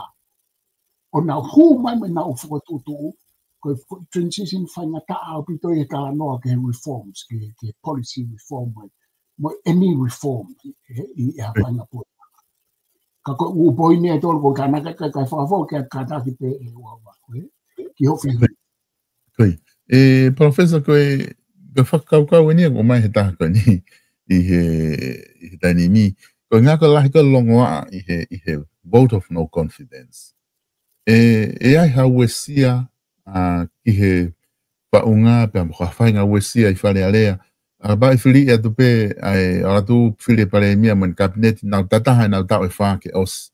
O te wha vons, moha mea. Toki whai aki pe mea CV he kakai he taim whiri hoko. Nau toki fua tau tau ai ko hai e tuki tu. Koe ke nau sa e. Koe whehui taha ko ni pe e lava. Ke tukuange, ke to'o mea ngau e koe vons. Me tau system koe i whare alea. Mahalo apito ua wala. Koe ku tui koe a aku whakatau ka hapa ko is whaarea ki te ma prokalama mo ua wawau. O koe ke tui au ka he voice. Okay. O koe ke tui au ka no whakahu mai. Ki ono whakahu mai koe talu koe ni me fo i liriu. Ka koe uhinga kua i loto ia. Hange mea e tokataha koe me oku whehu i mai. Hange mea koe tau tala noa koe ke utui au ke bae paanga koe ke awe ke kau whawhonga whare area ke awe ko nau ngai wheitu. He koe kai toto ke a kau ngai whare area te nau alu o ngā au e to ngā au e sirini horo ai lau kilu mo nau ngai bahe ngā koe mea ia ngā hiti pātneni ai pure anga. Koe mea koe ia mea koe arola whare area koe ai taha kilu, lau mano, lau kilu ke. Ke ono wahi ngā o sea ngā hipotu ngā aue. Koe hui ngā no ai o potu ngā aue ke nao whai o ngā aue koe ia ki kakai. Kana e whakotu ia i tonga pia tāri ia he whare area pe a kulelelere pe ia ai koe i fo ia e kau whonga whare area o ngau kau e wā paka whihai. Taha kilu taha mano enu kupuria ia. whakawhikiki o ke i loia whakawhikiki ai whawhunga wharearea ai ma komiti ko ai koloko siri opo hai me kai siri. Ka ke sio ke mea koia. Ko hinga o mai mea koia, he koe u mea o koe ke totonu ke whai, ka kua whai pia tare wharearea pa tukutuku pe wharearea ke nau to ai paanga. Koe nang kara mai hangange ka te au e to oia e pure anga koe nika pau te nau te whokmai tau whoku. E pure anga koe ni nau lau na to ke mea koia ke to o sirin koia pa usai au pi ku whakawhika ai au ka pa e to ke ave ke ngai department ni ke whai ake nau whai whatongia ke ngai whaitu kai tuku kau whawhonga ke ute nau te o campaign ea ke sirin koia. Pea kui kai kua whatongia e wharearea whawhonga wharearea ke alo ai paanga holo e community. Ione ai poloka. Kai ke o ku tatau tō whi mea koe amo e vote, ka kou lava ta ofi, I kai, wharearea o pure. Hangi e koe mea koe ni, o koe ke tui au ke vote of no confidence. Ka kua stala no au ke ono uhinga lai ma whaprokarama mo uho wapa au e tau e ni whiha. Ka kou lava ta ofi, I kai. Ka koe taimi kou hoko mai ai, te tala noa ke ai he o ku hoko. E koe uhinga ia ku tala noa ke. Ka koe anga kona ho fukotu mai, iyo. E lawa ke ai ha mea fua pe he lorotonga e tau whaa, kai tuku ke ngā aue. Sio ange koe mea koe ni. Ku sia whaa ke kau poupou hua kawa meiriku. Nau whakatahat nau tombo e tū maha. O nau lau mai pe nau tō ria ke ai sake mo mea. Pea ku tū mai patoa me he. O ke sio ke umea koe. Koe whakatopu ia he hu mai ai vō. Ka te tau pehe koe whaihara ai sake mo kau ka mano ai vōn I kai. Koe fu mea ka ang he lau ke nau ai. Toi ai o whakahu e ai fo I whakaharoto. Sai, toi whakahu. Whakatatau ke tutuni a lau me kuni stutoni. Ni kai ke tahonga tato tau tea e messenger. Kone nau fo I alu be e messenger ia ave fo I message. Ka koe uhinga ku hu mai tu. Hu mai kau pui poupou ho ka meiriku. Ka moloki mai kabineti ko ni mo ai saki. Tu mai patoa mi heo mawa e ua. Sige hu mea ko ia. Kau e whahinga ke kau kama koe ni. Kau e whahinga ia ke tawhaaki kehe ia. Ai more ho tau kaimi mo tau wiwi. Kai te tau whakakau I wharerei ha o mea ere. Kai tau toki ke. Tau lau kape kape. Tau lau taaki mo whaamiri mo nea. E sige whahinga whakapo uri koe tau alu kia.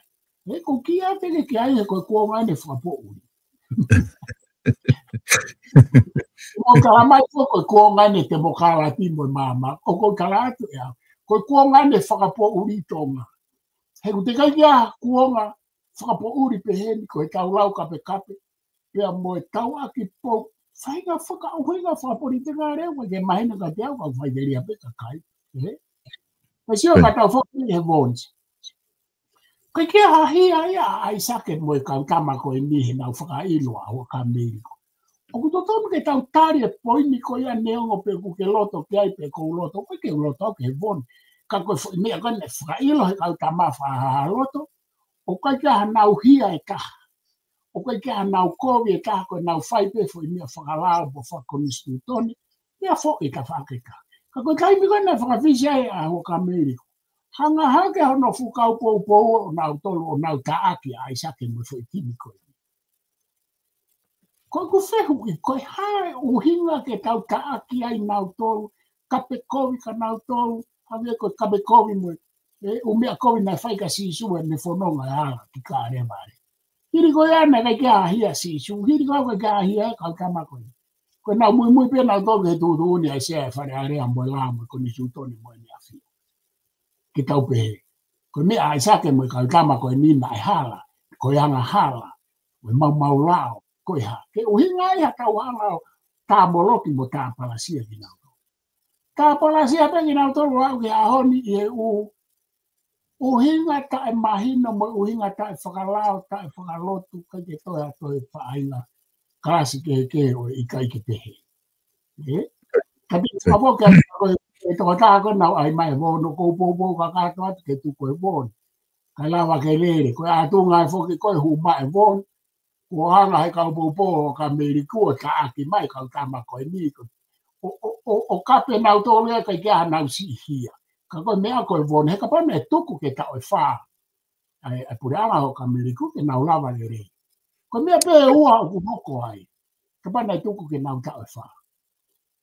Ko nau whai le rei, pe whakalangalaka malanga whonua, pe koe nau tupangi whonua. Koe, ai hu mai kau tamako ni, koe nau pe nau ngai tau ka ve, nau tupangi whonua, neo me whie mau ke lere nau tau e wha ke hao. Ai te tau pe, ko whee mea ku sai. Koe rere tau e wha kai tupangi whonua, koe alu pe tau e tolu kai hu maha tau e tāke ki tau siwa ngena, hangai kau tamako ni o whai tau e tupangi. Hangi ko mata mai te kau tamako ni unau fuu. Pulo to lahi au bito ke whai tau e tupangi. Whaifoki au kata. Professor koe kabineti koe ni kua whiri e paremia, ona poto ke da keke, koe o kuia i toko whā ko ne whiri mei tua. Aia koe toko whā ia, koe fofua taimi eni, ke ngawe ake e ha paremia, hono mawhai whakakoni stutone ku whaki ke te ia, ke ne whiri o au ke toko whā mei tua. Pea koe ni ku o whahoko ia e paremia koe ni. Ua ki ai, koe whiri, tahanga hi whiri mahu ingana o ku lava o nane whakahoko. Kono whiri ko ia o e plinisi kalauni tupo toa o kalala. Kene hoko koe minista ki muri.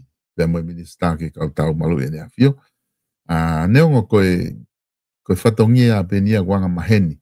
O koe pe taimia e whanonga he historia. O ku whiri ai e plinisi kalauni ki he ngā au e koe e whanua. Ki teu i ki ngā ki he aha koe e hoko atuai. Kene hoko koe tui o tonga. Pea koe whiria taha mahu inga i ngahi whiri koe ni. Kono tolu, kono o whiri koe ia o Honorable toke tā uhila moe langi whasi. Koe minista o e whanua, ka talu mihe wāwhe hongofulu he liliu koe ia. Au ku te gei ke minista whanua a taha i he kakai, ka whafonga kakai. Nai mei whai pe whatongia koe ni, mo ke mana tu ipe pule anga ko a Chris Pohiwa he wāwhe taha ni ma. Na e ka whafonga kakai ko toa be. Mahapu ko waftaha fitu. Na e whafonga kakai ko toa be. Ko toko taha pe na e whiri me ho e ki ko Honorable ko Lord Maafu. Aia ko e whakaukau foki. Ko ngahi lakanga ia ko pau ke ai ho e ki. Ka ko eni ku moko i ne awhio ke Minista Savea a uhila mo lang fasi. Bago tui ko taha ia ngahi mea o i hala whanonga ko ni ko ta wau ki ai. Ko e whewhe ho o wakai ki ai. Ko toko lahi o e kau whiri mei tua ko toko wha. Ko e kofua Minista ni me kakai talo e whiri he wawhengo fulu. Pingi fas, ona Paul toko taha pingi fas. Pea mo e whiri ko ia o e plinis kalau ni kene hoko koe minista i kabineti Professor Whewhe ho wakai ki ai ke ngahi mea koe ni kua hoko i e whiri koe ni.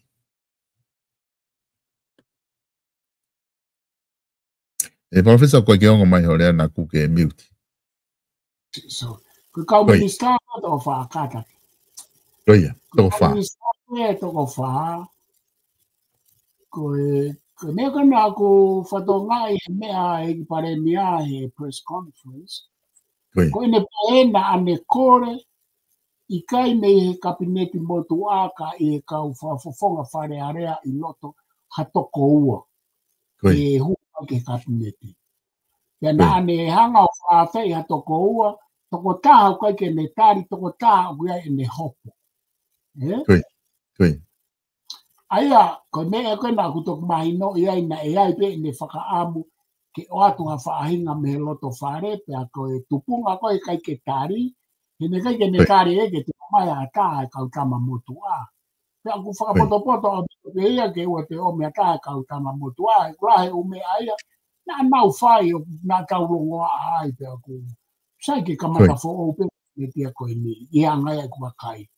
E koe, ke kua e umea ena whai pura ngā motua, koe te tau tui au ki ai pana aku ta por kalama dia mo gure atonu tau akaina tu pe a yo lau mari ai ke ko gulave ki ai ta mai ta me ka isaki na me fenga ke o mai to ko ua me ka fa fo nga pa kai ke mo ai to ka tari me hopo ko kai ke fa me hopo ko ta ne ke me tai ko mai no ya ke me fa mata ko uhinga ko ne anga o mai to ko fa ka to me tu Kaka toko wha kaka toko mei tua, ko kakai lele au pito. Koi. Ko lawe iloa ai toko tolu, tamasi pirinisi, ko siwa watau, au hua tau yau fōu, hua tau, mau feito matou, kau ngā matou me pā mo siwa, lahi te iau, na hua tau kono tau whao si a fōu. Kamalele au pito ia au fōu, ko na matapule lai ke ngata I ngā olere e potua ngowe I ngā taula.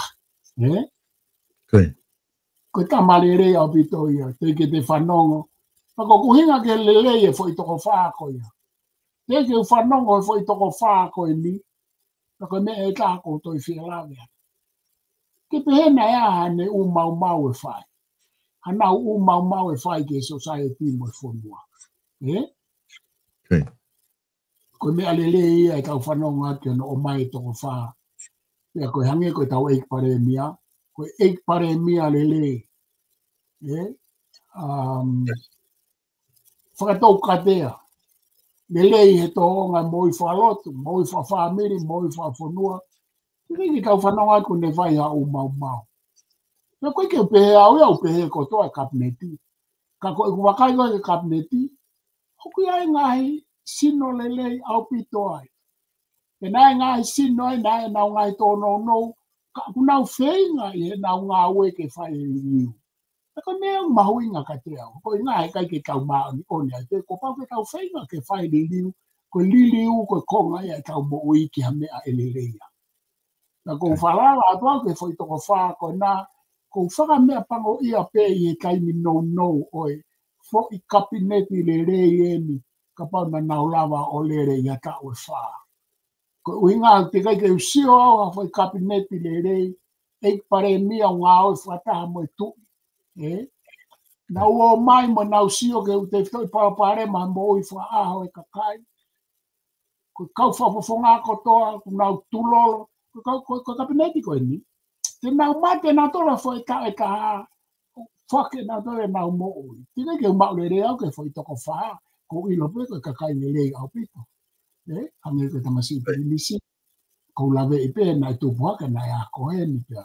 Kono maa fo ke ne ua he diplomacy mo international law he a mi. Ke mesi whawhonua. Tina ke ne mau e a tau ke ngā u whewhe. Kau kua e ne ilo ki he. Ki ongo malai ko ni. Ko tuku ke he ange. Ko e ongo portfolio ai tamatui. Ko foi meu foi mau ke mahino. O to ai ke tau to o te pare mia tala no ta mahino. Pe he ko me e to tonke o atu e minister. Fo to e minister. Kane mana toi ko o portfolio ko ya mo kere ko portfolio ya ai tamatu. Ka ko na mo ko mai tamatu e ko fa to ngai na pe e to ati la bla na o stala no ape ke ospe ula kau ai kau hau ke minister o fonua. Ko tala noe ala blavu na kau fo ke kai ko fa na area ko osipe ula ki te mi pe malaware ke alwa ke ha fa fonga ka kai o minister e fonua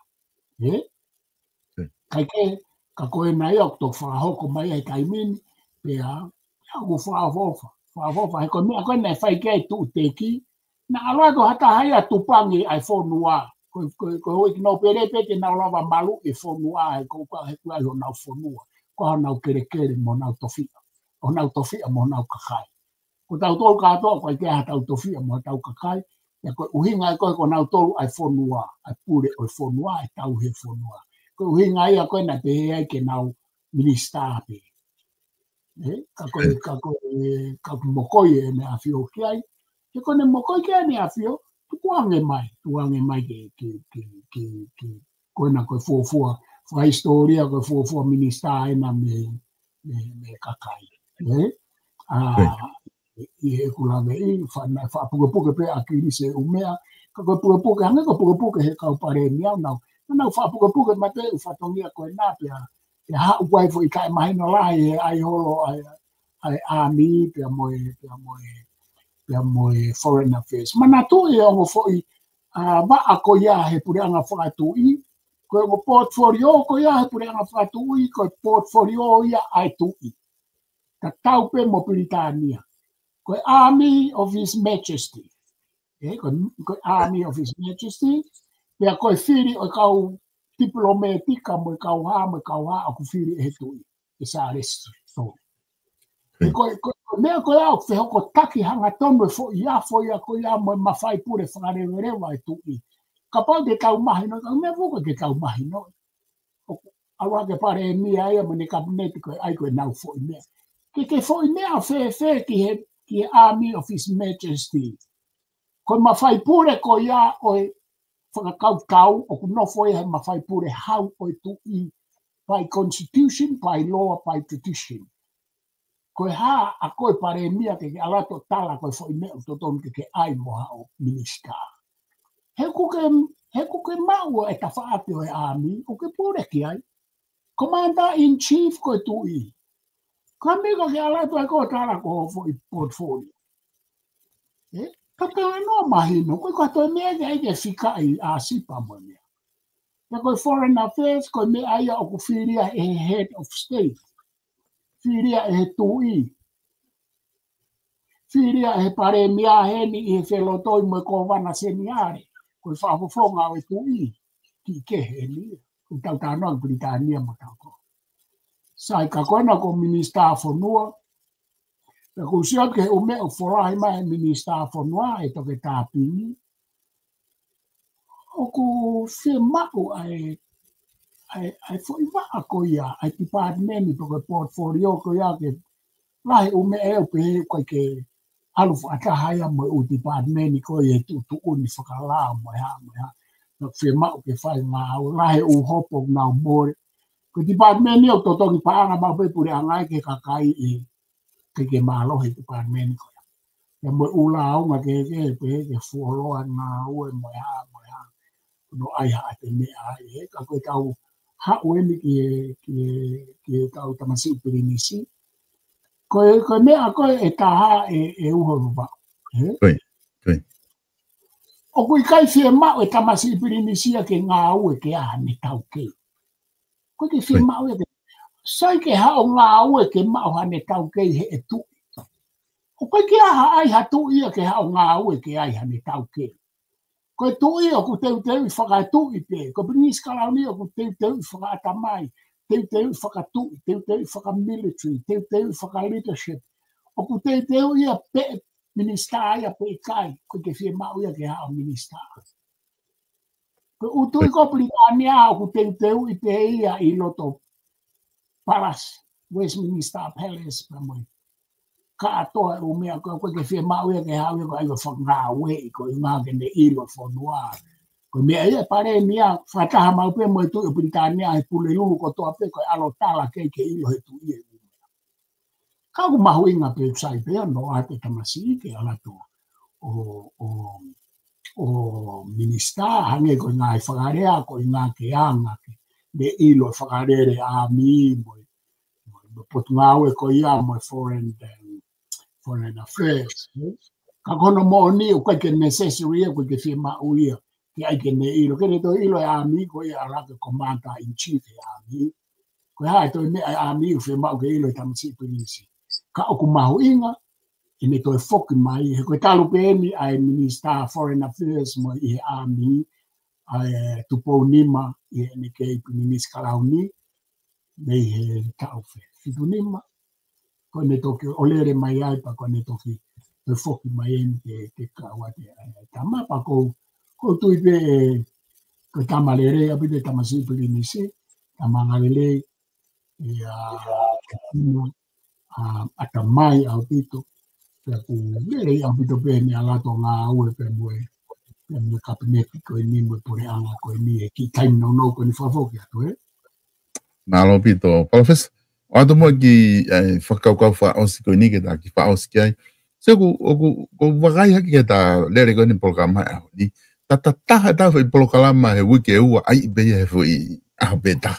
Ko ngak be he be introduction me ko ki loto ko he follow fo ke ta malo lo he i he ngai a malo lo professor pa ku lere i beta foi programa ta wa ia o whaaki ke ta hoa ua. Ko wiki ka hau ko loto ke ta toki alwai ke ngahi polisi ai ek paremia pe amoe kau minista ko tu te mahino le yang ai ala ka me ka minista ke na ngai potungawe o whakahoko rewa e na ngahi polisi ko na fie mau pe ko tu male o ke wika au mau ka kato mai ngahi me ko te na whahau to ke ngahi polisi na o si me ke ek paremia i he po time bena fa na press conference me ka media ka kore ta toki wakai kia he wiki ka hau yunga ke ta kamata i he ngai polisi ko kuna lava o mea mai moia ko ki fe benia ko loto ke ta whaka osi aki o kupehe e he ni ihi ko fetongi ko ne pure anga e kau kovia ki he e paremia ko ne he lolotonga ni mo kotoa ni ko ne he nau kabineti e ke kau lele ia ke whiri ko ia i November pe ko inga e kau kovi ke te nau tolu na e sayang ke o te nau humana tolu fu time no pe la nga i pore ko hanga ko na ke la framatala ke ai palofes na i pore ko ni o time no na humai mai na ta be fia pa fai Filipe hang full ka ko ku watu ka te ko ha ho vakai ki ai ko nga ko vakai ta wia ki he ke ngai polisi ko ni ku me mai mai paremia o mai ke kakai ko wiki ko mahina ya taha ko futai mlahi ya kana ka liu hanga me alahi o fia ka kai fonua me ni ke tala mai ni e ka kovi na ugi valere pre anga ko ni he mahina taha kia ki na tol he fili ko ka hoko ka ko ke fu ilo e makatunga una upea e ka kovi ka ko mako sio pe ke taimi mo sio pe ke he ne famous ko ai tatak ko na fai ho ka meli ku ha fai nga winga ka ko ku vakai ki takifa o smo ke fa ka ko ya ko ha ho vakai ki ai professor o ku ke be ela e ka ko ka na tolu na ki i pure anga ha time no ko ni pe kai ko para mea mo kabineti ko ni o ku maria o pito e uho o tega ke sio a para mea mo kabineti talu pe me e tau sau puro e wa pana ko slave ata ne na ye u poini ni ko firia ko i nove ma ke tau fo o ma hoinga be para mea mo kabineti ko ni ka ko ha isi u ya kanauto kau pe ya mahu inga hai ko ne o pau ke nau fai pau ke nau ma to ku me kabineti ka fai filfo ka ko fa hinga ka kai ko ni e pare mia mo kabineti ko ni to ku ke to ko fa na to ki ka mai ke ai ko ku hinga ke foi to nga ko foi ka kai ke he au pito ia ka kai ke he ia na ai a nau angai whakawhare area ki mua mo nau ngai whatongia. Ka kunau hao na tolo whakataha mo i he whaitimi. Ko whaitimi ke hei o te kia whaitimi ke hei. Aia, na ko silave ke u poimi ane nai, ka kou ate poimi ko hei.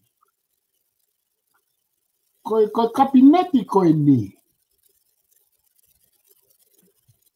Ko nau whaki maui ko he whai takwe taha ko e ni, te nau mate ai.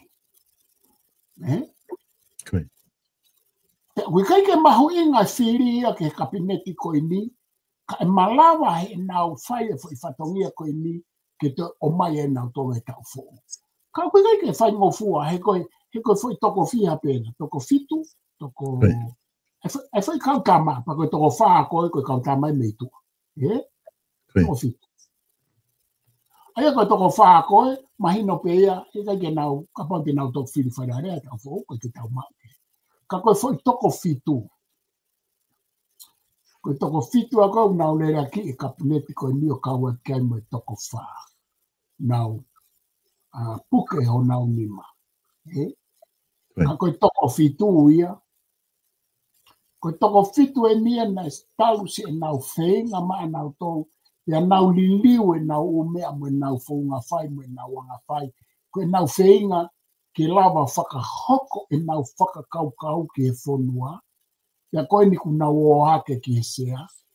Ia o ku tau mātā rewa e nau. Te nau mate ke whakahoko i e fo i kaimi nono. Ia peta toki tala noa atu. He kai ke hao e nau ngā awe. Ka ke whakatoa ngā e fo i kaukama kātoa ko e ni. O ku hange nau tolu a whangafu makatu u. He kai ke hawa e mawhai pure ia o we i kaukama ko e ni me nau ngā awe. Ha mawhai pure hala. He kai ke lava hapa anga ia o we e kaukama ko e ni me nau ngā awe. Ko kaukama ke heni. Ko kaukama make. Ko fo i kapinete ni a ku kehe ho o nā anga. Ia kou whakaamu kātoa ke toko fitu ko ni moi toko whā, ke nau whai wha mātua o tuu whakataha. Ta tau pepe e pou i e oi ki nau pere, pe koe whaha i awa ka meili kūpe, koe toinga kau whafonga, koe ka insiu ia ka. Ko ku poi ni mo e ku kore, ke nau tuu whakataha whakahoko fo i mea au nau sio ki ai. He e hoko ia, koe blueprint. E hoko ia koe mea ke ne hanga tatake whonua ia toi pure anga e hoko mai. E hanga he foi tau e taha ta e mape ke tau whononga koe hanga e koe kusio e uawa maula. Ka pau te nau ngā ue. Hika i leo ke nau lava ta e foi mape. Moi foi ka pasa ke tau alu ke ai e ngā he tau hoko mai. Ka pau te nau awhe pena tolu hange ko kau minister ki mua. Ka kuhala rewa kara noa. Ka kou whaamu ke nau hanga whai e fo i mea koia. Mate ki ai, mate mai whonua, mate nau tolu kai mo ui e whonua. Ua hange koe tau lere mai me mua mo ui e kau minister kai mate whonua. Ka koe ta.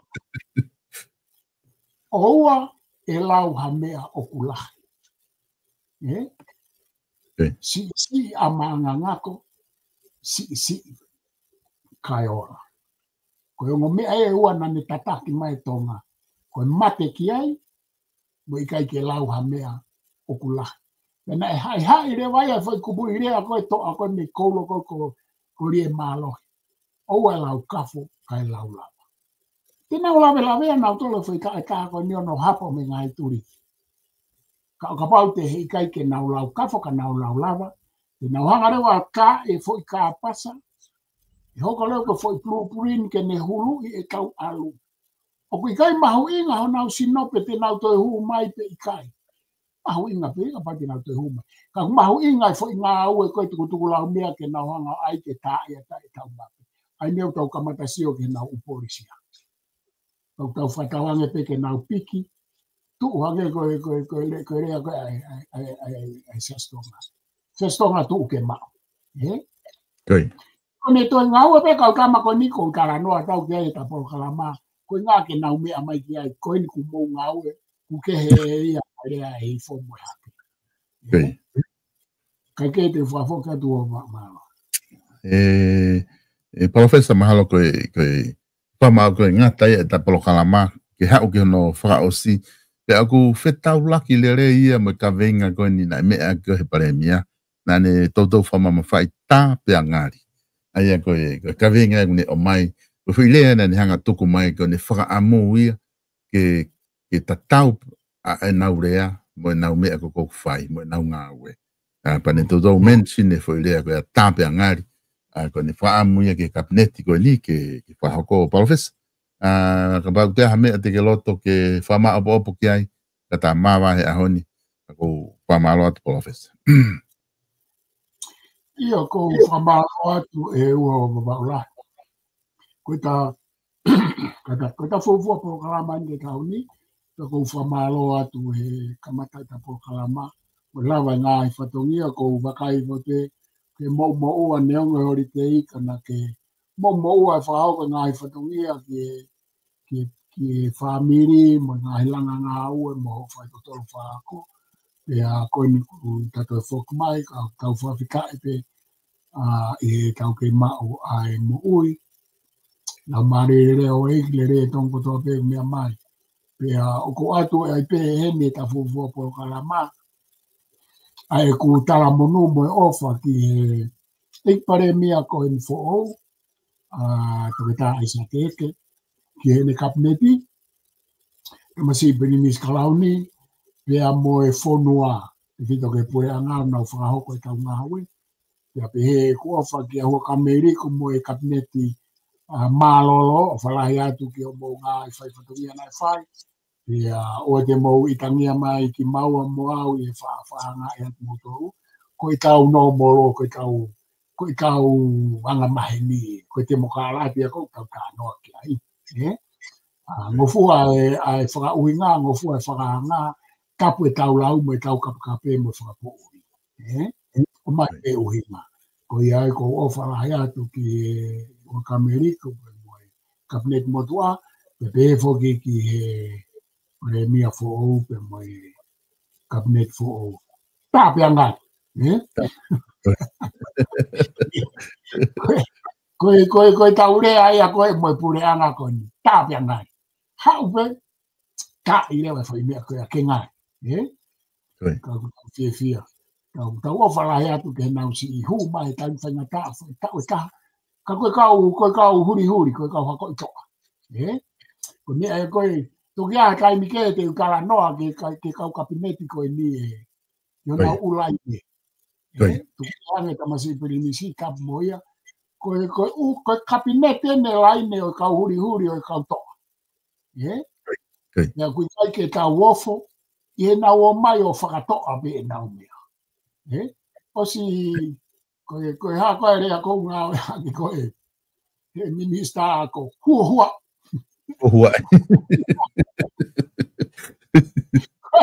os kamata no hua e pot nga o ako mai me ako ko pila mita to ton ke al pe ta ko pila mita ko pot nga ko be to la ha ka pure e ka nga ai ke fia pe ta fa be ke nga fa pure nga ke